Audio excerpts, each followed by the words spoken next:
चिंता है। और क्या बात है, उनका वक्तव्य सुनते हुए मैं कई बार भावुक हुआ हूं जब उन्होंने अपनी जिंदगी की यात्रा के बारे में बात की है। और क्या वक्तव्य है जिसमें वो कह रहे हैं कि मेरे लिए अगर दुआएं दे सकें आप, मेरे लिए शुभकामनाएं अगर आप दे सकें, तो इस बात की शुभकामनाएं दीजिएगा कि ये व्यक्ति जो आपके बीच में आज सम्मानित हो रहा है वो अपने जीवन में कहीं भी अपने विचारों से विचलित न हो। बहुत स्पष्ट किस्म की वैचारिक यात्रा डॉक्टर रमाशंकर सिंह ने तय की है अब तक के अपने लेखन में।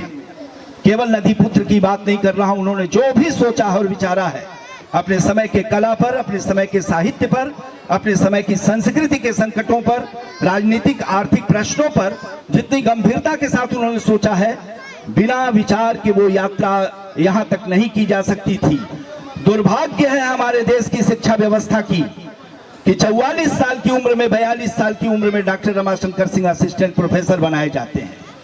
ऐसे लोगों को असाधारण प्रोफेसर के तौर पर इस देश के सर्वोच्च विश्वविद्यालयों में पदासीन किया जाना चाहिए। और उनकी सबसे बड़ी बात यह है कि उनकी पूरी की पूरी पक्षधरता जनता के प्रति है। ठीक यही बात मैं कहना चाहूंगा कि हमारे मंच पर सम्मानित होने वाले डॉक्टर रमाकांत कुशवाहा के भी चिंतन में वही प्रतिबद्धताएं हैं। मार्क्सवादी प्रशिक्षण शिविरों से जो उनकी विचार यात्रा शुरू हुई थी, अल्ट्रा लेफ्ट से उनकी यात्रा शुरू हुई थी, लेकिन आज बौद्ध धर्म दर्शन के मध्यम निकाय तक होकर पहुंचे हुए हैं।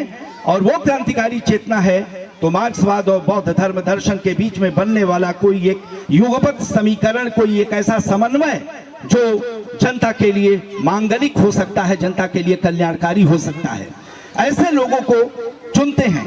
इसलिए इस चुनाव का प्रश्न मैं उस सच्चिदानंद पांडे को इस मंच पर सम्मानित होते हुए देख रहा हूं, जिस सच्चिदानंद पांडे को कभी उसी जिसकी चर्चा उन्होंने अपने वक्तव्य में की है, प्रेमचंद साहित्य संस्थान गोरखपुर की गतिविधियों में मैंने उनको देखा था।